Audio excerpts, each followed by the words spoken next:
ಇಲ್ಲ, ಆತನು ಇಲ್ಲದೆ ನಾನು ಇಲ್ಲ, ನೀವು ಇಲ್ಲ. ಆತ ಇರುವಿಕೆಯಿಂದ ನಾವು ನೀವೆಲ್ಲರೂ ಕೂಡ ಜೀವಿಸ್ತಾ ಇದ್ದೇವೆ. ಈ ಜೀವ ಇರುವುದು ಆತ ಇರುವುದರಿಂದ. ಆತ ಇಲ್ಲ ಅಂತ ತಿಳ್ಕೊಂಡಂದ್ರೆ ನಮ್ಮೊಳಗ ನಿಮ್ಮೊಳಗ ಆತ ಇಲ್ಲ ಅಂತ ತಿಳ್ಕೊಂಡಂದ್ರೆ ನಾನು ಇಲ್ಲ ನೀನು ಇಲ್ಲ ಎನ್ನುವ ಹಾಗೆ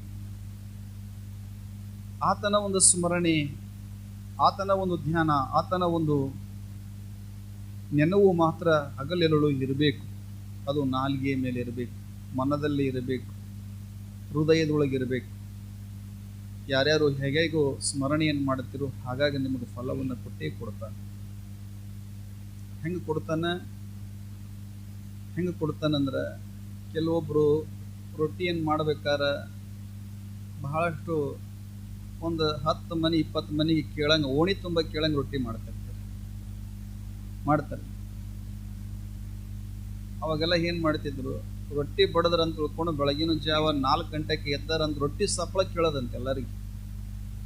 ಭಾಳ ಜನರಿಗೆ ಕೇಳೋದು ಎಲ್ಲ, ಎದ್ದಾಳ ಯಾರು, ಮಲ್ಲ ಎದ್ದಾಳ, ಚಿಗಾವ್ ಎದ್ದಾಳ, ಅನಿತಾ ಎದ್ದಾಳ, ಅವ್ರು ಎದ್ದಾರ ಇವ್ರು ಎದ್ದಾರ ಅಂತ ತಿಳ್ಕೊಂಡು ಏನೋ ಆ ರೊಟ್ಟಿ ಬಡೋ ಶಬ್ದ ಕೇಳಿ ನಾವು ಹೇಳ್ತಿದ್ವಿ ಅವಾಗ. ನೀವು ಎದ್ದೀರಿ ಹೌದಲ್ಲ? ರೊಟ್ಟಿ ಬಡೋ ಶಬ್ದ ಕೇಳಿ ಎಲ್ಲ ಹೇಳ್ತಿದ್ರು ಅವಾಗೆಲ್ಲ ಮಂದಿ. ಈಗ ರೊಟ್ಟಿ ಇಲ್ಲ, ಸಾಪ್ಪಳಿಲ್ಲ, ರೊಟ್ಟಿ ಬರಕತ್ತಾವ ಹೌದಲ್ಲ? ಸಾಪ್ಪಳನೇ ಇಲ್ಲ ಈಗ ರೊಟ್ಟಿಗೆ. ಅದು ರೊಟ್ಟಿನ, ಇದು ರೊಟ್ಟಿನ. ಹಂಗೆ ನಾಲಿಗೆ ಮೇಲೆ ಮಾತಾಡಿದ್ರೆ ನಾ ಸ್ಮರಣೆ ಮಾಡಿದ್ರು ಸ್ಮರಣೆನೇ, ಆದ್ರೆ ಮನಸ್ಸಿನಾಗ ಮಾಡಿದ್ರು ಸ್ಮರಣೆನೇ, ಆದ್ರೆ ಹೃದಯದೊಳಗೆ ಮಾಡಿದ್ರು ಸ್ಮರಣೆ. ಆದ್ರೆ ಯಾರೇ ಹೆಂಗ ಫಲ ಕೊಡ್ತೈತೆ ಅಂತ ತಿಳ್ಕೊಂಡ್ರೆ ಅದು ಬೇರೆ ಇರ್ತೈತಿ. ನೀವು ರೊಟ್ಟಿಯನ್ನು ಬಡಿಸ್ಕೊಂಡು ತಿಂದ್ರೆ ಬೇರೆ, ಬಡಿಸ್ಕೊಂಡು ತಿಂದಿರಿ ನೀವು ರೊಟ್ಟಿ? ಹೇಳೋದು ಅರ್ಥ ಆಕೈತೆ? ಅಲ್ಲ, ಬಡಿಸ್ಕೊಂಡು ತಿಂದಿರ ಬಡದು ತಿಂದಿರಿ? ಅಲ್ಲ, ಯಾರನ್ನ ಮತ್ತೆ ಬಡ್ದಿಲ್ಲ, ರೊಟ್ಟಿ ಬಡದ ತಿಂದಿರಿ. ರೊಟ್ಟಿ ಬಡದ ತಿಂದ್ರೆ ಅದು ಬೇರೆ ಇರ್ತೈತಿ. ಅದೇನದು ಸಪ್ಪಳಿಲ್ದ ರೊಟ್ಟಿ ಬರ್ತಾವಲ್ಲ, ಹಂಗೆ ತಿಂದ್ರೆ ಬೇರೆ ರುಚಿ ಕಡಿಮೆ ಇರ್ತೈತಿ. ಕೈ ಒಳಗೆ ಏನೇನೋ ಒಂದು ಶಕ್ತಿ ಇರ್ತೈತಂತ. ಕೈ ಒಳಗೆ ಅವಾಗ ಏನಂತ ತಿಳ್ಕೊಂಡಂದ್ರೆ ಕುಟ್ಟೋದಿರ್ತಿತ್ತು, ಬೀಸೋದಿರ್ತಿತ್ತು ಹೌದಲ್ರಿ? ಕುಟ್ಟೋದಿರ್ತಿತ್ತು, ಬೀಸೋದಿರ್ತಿತ್ತು. ಹಗಲೆಲ್ಲ ದುಡಿದು ಬರ್ತಿದ್ರಂತ, ರಾತ್ರಿ ಹೊತ್ತಿಗೆ ಬಂದು 10 ಸೇರು ಜೋಳ ಬೀಸ್ತಿದ್ರಂತ, ಪದ ಹಡ್ಕೊಂತ, ಬಿಸಕಲ್ಲು ಪದ ಹಡ್ಕೊಂತ ಜೋಳ ಬೀಸೋರು. ಮತ್ತು ಅದು ಏನಂತ ತಿಳ್ಕೊಂಡು ಬೀಸಿದಂಗೆಲ್ಲ ವ್ಯಾಯಾಮ ಆಕಿತ್ತು ಹೌದಲ್ರಿ? ಈ ಮುಂಜಾನೆ ಹೋಗಿ ನಾವು ಬಿಸಿದಂಗೆ ಮಾಡ್ಕೊಂಡು ಕೈ ತಿರುಗ್ತಿರ್ತೀವಿ ಹೋಗಿ ಅಲ್ಲಿ. ಸುಮ್ಮನೆ ಹೋಗಿ ಚಪ್ಪಾಳೆ ತಟ್ಟೋದು ಅಲ್ಲಿ ಹೋಗಿ.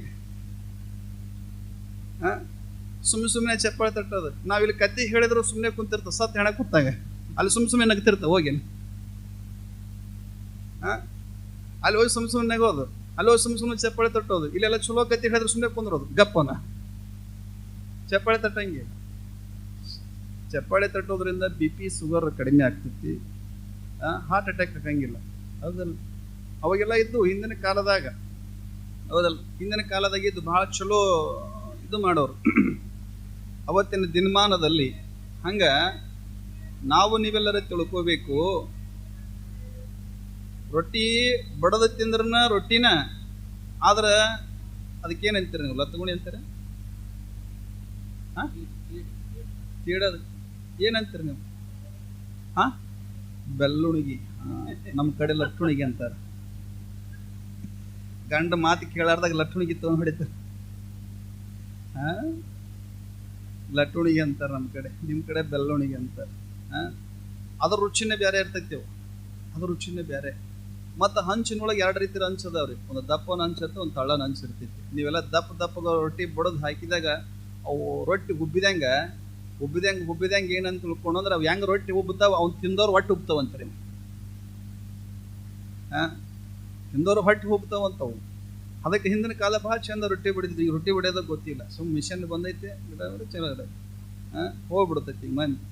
ಮತ್ತು ಅವಾಗೆಲ್ಲ ಕುಟ್ಟೋದಿತ್ತು, ಭಾಳ ಚೆಂದಾಗಿ ಕುಡ್ತಿದ್ರು, ಪದ ಹಾಡ್ತಿದ್ರು, ಉಶ್ ಅಂತ ಕುಡ್ತಿದ್ರು. ಅದು ಹೋಗೈತಿ, ಮಿಕ್ಸರ್ ಬಂದೈತಿ. ಈಗ ನಾವು ಮನೆಗೆ ಭಿನ್ನಾಗಿ ಕೇಳ್ಯಾರಪ್ಪ ಅಂತ ತಿಳ್ಕೊಂಡು ಮನೆಗೆ ಹೋಗೋದ್ರಾಗ ರೆಡಿಯಾಗಿತ್ತು ಚಟ್ನಿ, ರೆಡಿಯಾಗಿರ್ತೈತಿ. ಅಷ್ಟು ಫಾಸ್ಟ್ ಐತಿ ಈಗೆಲ್ಲ.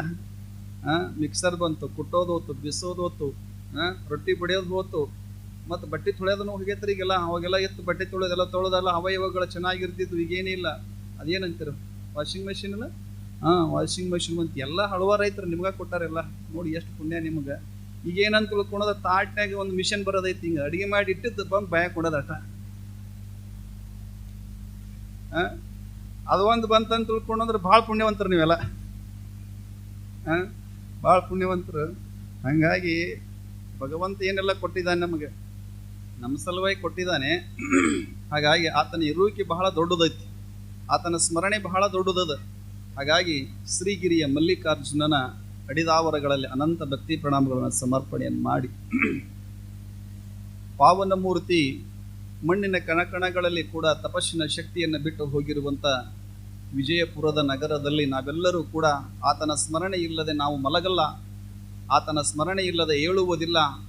ಯಾವುದೇ ಒಳ್ಳೆಯ ಕಾರ್ಯ ಮಾಡಬೇಕಾದ್ರೆ ಮಲ್ಲಯ್ಯನ ಬಿಟ್ಟರೆ ಸಿದ್ದರಾಮನವನ ಸ್ಮರಣೆ ಮಾಡದೆ ಯಾವುದೇ ಕಾರ್ಯಗಳನ್ನು ನಾವು ಮಾಡುವುದಿಲ್ಲ.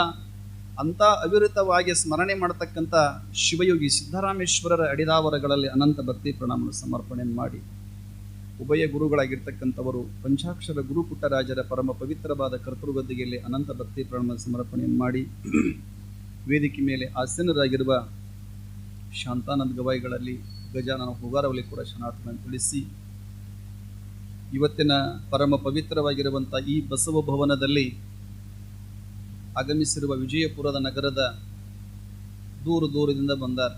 ಮಳೆ ಇದ್ದರೂ ಬಂದೀರಿ, ಚಳಿ ಇದ್ದರೂ ಬಂದೀರಿ, ಅದಲ್ಲಿ ಬಹಳ ಖುಷಿ ಅನ್ನಿಸ್ತೈತಿ. ನಿಮ್ಮನ್ನು ನೋಡಿ ಅನಿಸಿದ ಬಳಿಕ ನನಗನ್ನಿಸುತ್ತೆ, ಎಷ್ಟು ಚಲೋ ಭಕ್ತರದಾರಪ್ಪ ವಿಜಯಪುರದಾಗ, ಇಷ್ಟು ಮಳೆ ಇದ್ರೂ ಕೂಡ ಪುರಾಣಕ್ಕೆ ಬಂದು ಇದರೊಳಗೆ ಭಾಗಿಗಳು ಹಾಕ್ತಾರಲ್ಲ ಅಂತ ತಿಳ್ಕೊಂಡು ಭಾಳ ಖುಷಿ ಅನ್ನಿಸ್ತೈತಿ ನನಗೆ. ಯಾಕಂದ್ರೆ ಕೆಲವೊಂದು ಊರಾಗ ಇಷ್ಟು ಮಳೆ ಆದ್ರೆ ಸಾಕು, ಯಪ್ಪ ಪುಣ್ಯ ಬರ್ಲಪ್ಪ ಮಳೆ ರಾಯಿಗೆ ಅಂತಾರೆ. ಯಾಕೆ ಪುರಾಣಕ್ಕೆ ಹೋಗೋದು ನಿಂತಪ್ಪ, ಇಲ್ಲೊಂದು ಅವ್ರು ಶಾಸ್ತ್ರಿ ಬೈತಿತ್ತು, ಬಾ ಅಂತ ತಿಳ್ಕೊಂಡು ಪುರಾಣ ಬರ್ರಿ ಅಂತ ತಿಳ್ಕೊಂಡಿದ್ದ. ಕೆಲವೊಂದು ಊರಾಗ ಏನಿರ್ತೈತಿ ಗೊತ್ತೇನ್ರಿ, ಗವಾಯಿಗಳ ನಾ ಕಂಬ ಇಷ್ಟಿದ್ರು ಪುರಾಣಲ್ಲಿ ನಡೀತಿರ್ತವೆ. ಮಳೆ ಬಂತಂದ್ರೆ ಮಳೆ ಇರಲಿಲ್ಲ, ಜನ ಬರ್ತಿತ್ತು ಕರೆ, ಆದರೆ ಮಳೆ ಬಂದರೂ ಕೂಡ ಇಷ್ಟೆಲ್ಲ ಬಂದಿರಲ್ಲ ಅಂತ ತಿಳ್ಕೊಂಡ್ರೆ ನಿಜವಾಗ್ಲೂ ಕೂಡ ನನಗೆ ಖುಷಿ ಅನ್ನಿಸ್ತದ. ಇಂಥ ಒಂದು ಬಸವ ಭವನದಲ್ಲಿ ಮಳೆ ಬರಲಿ, ಚಳಿ ಬರಲಿ, ಬಿಸಿಲು ಬರಲಿ, ನಾವೆಲ್ಲ ಏನಂತ ತಿಳ್ಕೊಂಡ್ರೆ, ನಾವು ಎಂಥವ್ರು ಅಂತ ತಿಳ್ಕೊಂಡ್ರೆ ಪರಮ ಭಕ್ತರಾಗಿರ್ತಕ್ಕಂಥವ್ರು ಶ್ರೀಗಿರಿಯ ಮಲ್ಲಿಕಾರ್ಜುನನ ಶಿವಯೋಗಿ ಸಿದ್ದರಾಮೇಶ್ವರ ಪರಮ ಭಕ್ತರು ಯಾರು ಅಂತ ತಿಳ್ಕೊಂಡ್ರೆ ಈ ಭವನದಲ್ಲಿ ಬಂದು ಕುಳಿತುಕೊಂಡ್ರಲ್ಲ ನೀವೇ ಪರಮ ಭಕ್ತರು ಅಂತ ತಿಳ್ಕೊಂಡಂತೀನಿ. ನೀವೆಲ್ಲರೂ ಪರಮ ಭಕ್ತರು. ಸುಮ್ಮನೆ ಎಲ್ಲ ಇಂಥ ಸಮಯದೊಳಗೆ ಬರಬೇಕಾದ್ರೆ, ಹಾಗಾಗಿ ನಾವೆಲ್ಲರೂ ವಿಜಯಪುರದ ನಗರದ ಈ ಭವನದಲ್ಲಿ ಆಗಮಿಸಿರ್ತಕ್ಕಂಥ ಶ್ರೀಗಿರಿಯ ಮಲ್ಲಿಕಾರ್ಜುನನ ಒಂದು ಚರಿತ್ರೆಯನ್ನು ಆಲಿಸಬೇಕಂತ ತಿಳ್ಕೊಂಡು, ಹಾಗೆ ನಾವು ಆಗಮಿಸಿರ್ತಕ್ಕಂಥ ಎಲ್ಲ ಶರಣ ತಂದೆ ತಾಯಿಗಳೇ, ಮುದ್ದು ಮಕ್ಕಳೇ, ತಮ್ಮೆಲ್ಲರ ಪವಿತ್ರವಾದ ಅಂತರಾತ್ಮಕ್ಕೆ ಶರಣಾರ್ಥಿ.